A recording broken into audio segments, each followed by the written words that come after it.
fired up. Yes. And now other teachers are like, oh, I would love that opportunity because To it was teach very summer school. structured. We had themes. We'll come and do a presentation. It just is us then incorporating like the budget Yes. impact that would Come be. to us but, with that. But based on the impact that would have. Is And that thank grant, you to the is that, administrator who oversaw that. I saw him there, and he did a great job from what I could tell. Dustin, was that grant available again this year, or you don't know yet? Yes, it's currently offering what we call the STAR program after school, both locations at Horace Mann and at El Rodeo, and we'll still have it for summer It's school. for elementaries, right? It's for Correct. Okay. Yep. Thank you. Okay. Isn't it true as well that if a student gets a C or a D, they actually have to take it over? Like, didn't you guys come out with? So technically, based off board policy, and something we talked about not too long ago, Yeah. was a D is considered passing in BHUSD in our 9th through 12th grade. A through G is C or higher.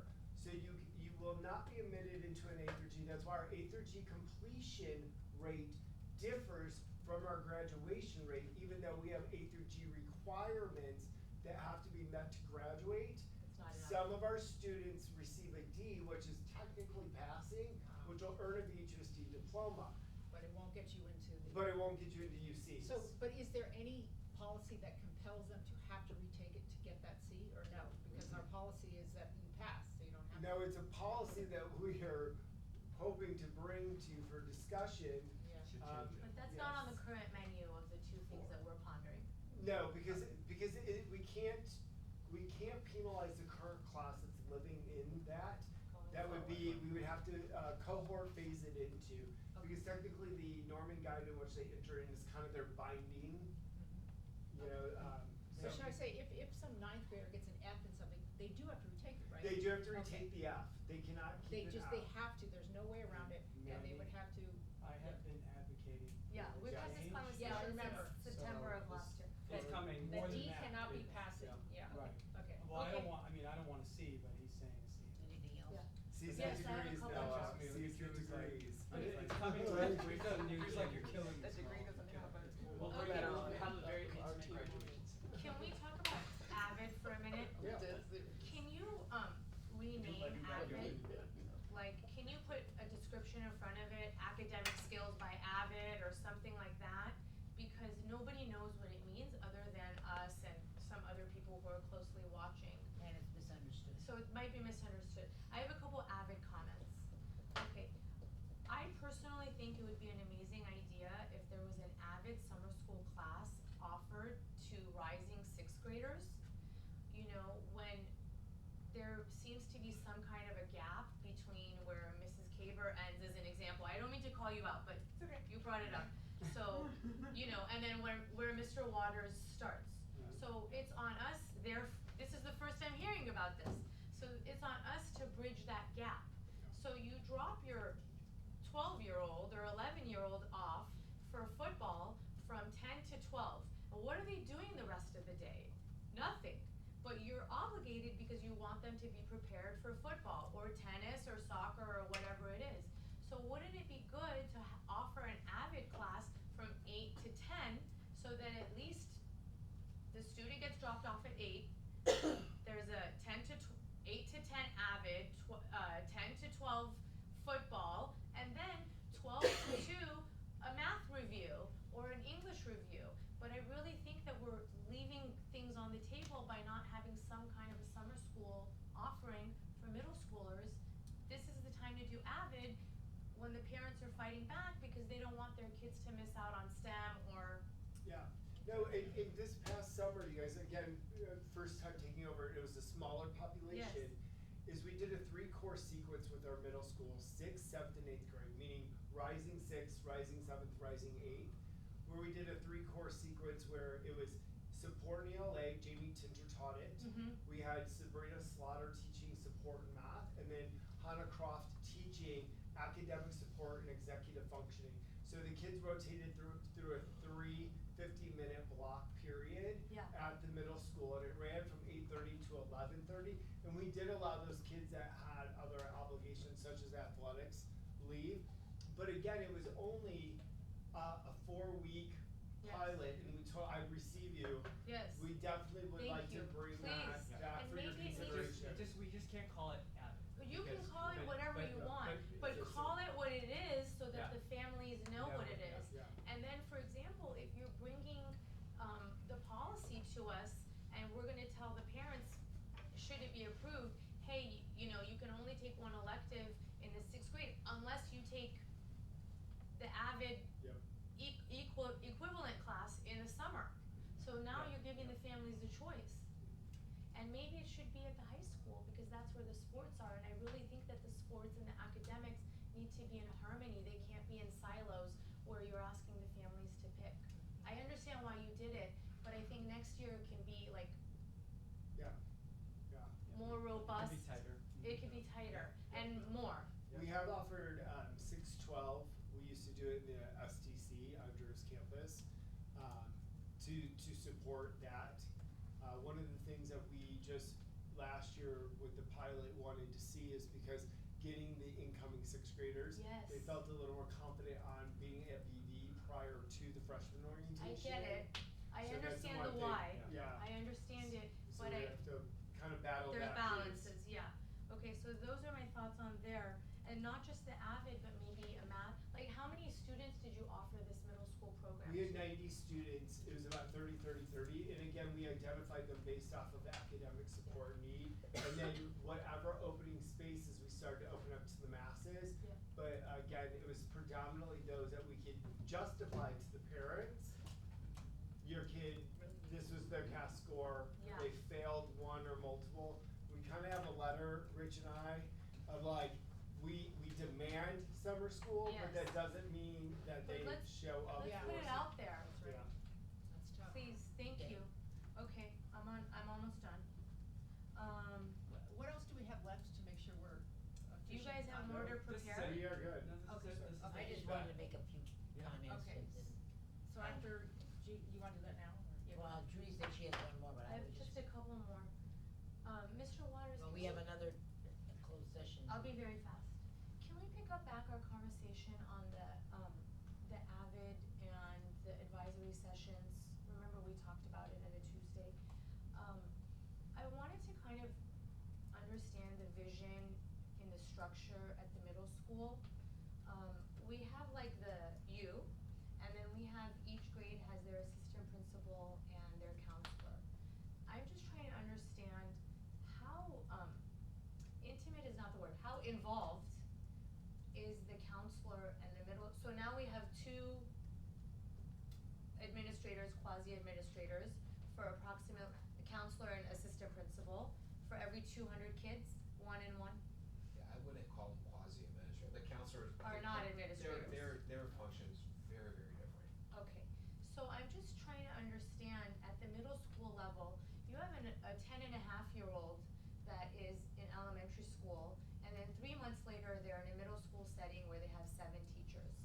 And so, who is the glue holding that all together for our 6th and 7th graders? Is it is it the assistant principal? Does that make sense? Does my question Yeah, I make sense to understand you? exactly where you're going with that, yes. Do you Yeah. want me to answer? Oh. Yeah, and I feel like we've had so many conversations about behaviors and those kind of standards that we've been trying to implement the last couple years, that now we're ready to move to the academic standards. And so, what is the assistant principal and counselor's role in overseeing the numbers? Who's doing that? Okay, so, that relationship's very much, I'm gonna dumb it down to Rich Waters level, cause you guys are very passionate, very smart people, I'm like, wow, these guys are really smart. So, for me, this is what it looks and feels like. Okay. Think mommy and daddy. Yeah. They're both in charge of the family, but they may have different functions in the family. The mom might be the disciplinarian, the dad might be the guy who cooks and cleans the house. And every family is different, and they share the roles differently. However, and each team at our school might be slightly different. So Mhm. when I share something to you, it's not hard and fast for all 3 teams, because each one of them operates separately. Because, for instance, when I was an assistant principal, my strength, I'm not really good with girl drama, but my counselor is great at it. So It's why- good when you're complimentary. Right, Yeah. and we had a great relationship and it worked out really well.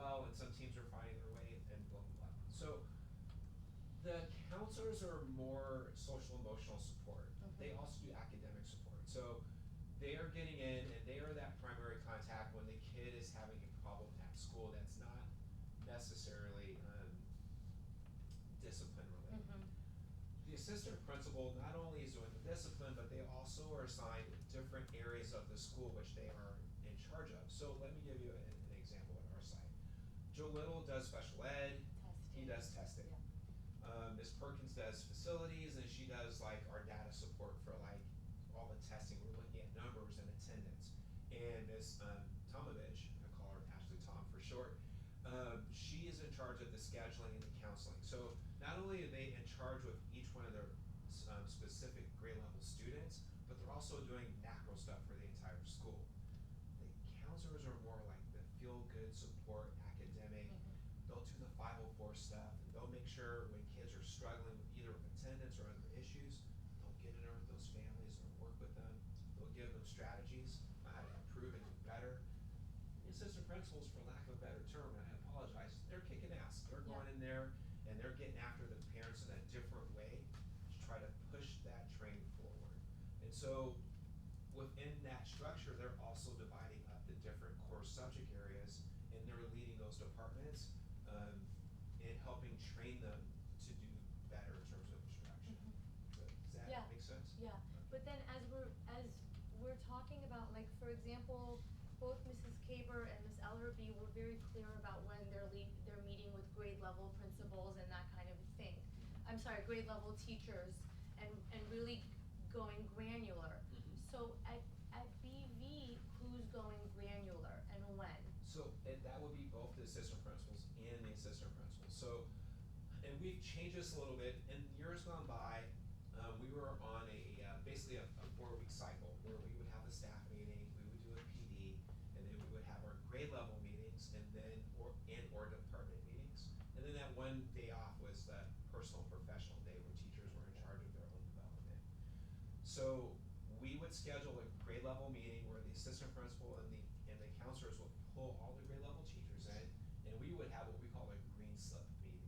So in other words, we would send a survey out to the teachers prior to that meeting. Who are you concerned about and why? What strategies are you using? What's working for them? What isn't working? So that when we meet together as a team, we can discuss each one of those children, and then we can give those teachers strategies to help them address whatever deficits that those kids have. So that typically takes place during our grade level meetings. Grade levels. Yes. Okay, I'm sorry, Judy, Michelle wanted to say something, do you wanna tell her a few more things, or are you done, or she wants to? I'm not done because I think it's very important. Okay, but her comments are important Well, you as can go first and I can go last, but I do have one. Do you wanna further break it down so it's grade level and by subject? And do you require that the teachers give you at least X number of students? Or are you having teachers say, no, everybody's great? I don't wanna manufacture problems, like Yeah. they're earnest in their desire to help children and when they identify them, so trust me, those meetings will occur and we always go over time, cause they really care about the kids and we're really getting in there deep, granular to where those kids' deficits are. So I don't think, people are not just glossing that over, I'm not worried about that piece. Okay. I have one more general question for everybody, which is, the cell phone policy. When we did the cell phone policy last year, there was some hesitation on the part of the leadership team, but I think that now looking back, we were ahead of the curve. My question to you guys is everybody enforcing the cell phone policy? Good Can I question. speak? Yes, sir, of course. Permission to speak freely? Yes, Can I just yeah, say- yeah. That's why I'm asking you. Well, cause I'm I feel always like for gonna- elementary school, this is a non-issue, it's just a don't even think about it kind of a situation. Now we have the Apple Watch issue, that's. Yeah, fine. Those are not allowed, Ms. Ellerby, and the watches are included in the policy, we spoke to it very expressly, and so maybe Dr. Breggy can provide you the policy, and there are steps, step by step, if it happens 1 time, 2 times, 3 times. Unless there is some kind of a medical issue or Right. Yeah, but you're right, they're exception. creeping in, a lot of kids Yeah. wear them, they say, But oh, I need we- to see the steps I have, or my mom Watch wants is to in know." there. Yeah. I see kids eating extra candy just so they can get diabetes, so they feel they're alive.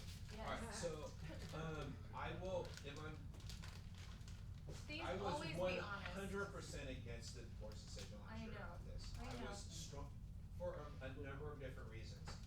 I was wrong and you guys were right. I actually said it within 2 or 3 months of I the don't school. care about being right, I only No, care about but- getting it right, so I'm No, glad but- we got it right. But yeah, but here, the learning for me is No. that sometimes it's better to shut up and do what you're told to do, and then if things aren't going well, let's Come go back, back and have yeah. another conversation about it. So, I will tell you that one of the main concerns at the site was that you create a very contentious relationship when you're taking these kids' phones away. It's like crack for them. Mhm. It's like taking their soul away from them. I know, They can't it's like a smoking exist. break. Yeah. Yeah. I know. However, what I see now is that, and to this point, we've had far less cell phone issues than we had last year, because almost every single day we go in the PA and we tell them the rule is off and away means inside your backpack. Thank you. So we see it, we take the phone, we take their ID, we leave it with them, we don't go through our process. I think it's been really helpful, and if anything, it gives us a layer of protection from the foolishness that occurs with the cell phones, and we had one last night, a little bullying situation, but it's not happening at school. Yeah. Whereas prior, we were having those issues. I pondered looking into the honor pouches for our school. Mhm. I found the price to be a little excessive for my site budget. We talked about that I too. could spend money Yeah. another place. Yeah, but it Um, doesn't have to be necessary if it's being enforced. Are you finding that teachers are enforcing it too? Oh, we get cell phones from them all the time, Okay. primarily from what I see, because when I go through classes, I never see kids on phones, That's it's an right. outside Yeah. issue. Yeah, on the yard. But then, Okay, so then sorry, you're good, but how about the high I- school? We were talking about the strategic plan, I know the cell phone thing is very important, but Rochelle wants to say that we also have to hold it close, so if you don't mind, I'd like Rochelle's. Okay. It's changing around the country. Yeah, it is. Well, and We we're were ahead of the curve. We are. I And just you don't guys think were ahead of the tonight- curve, to do but that. we're gonna be behind the curve if we don't watch out what's going on. Well, Yeah, exactly. I'm So not, Moving on. I'm not convinced that we need to do anything. I wanna see it actually with fidelity I agree. enforced first. And I was the one who was so, so we'll talk about it. Yeah, I appreciate your it's a big issue suggestion. and it's evolving, it's a Yeah. very dynamic Yeah. issue, and I don't mean to say it's not important, but I Okay. think we have a closed session coming up. Okay, Thank you. Rochelle. I, just to be very brief, had made some notes that I wanted to address, and I've spoken to most of them, but I wanna remind ourselves that slogan on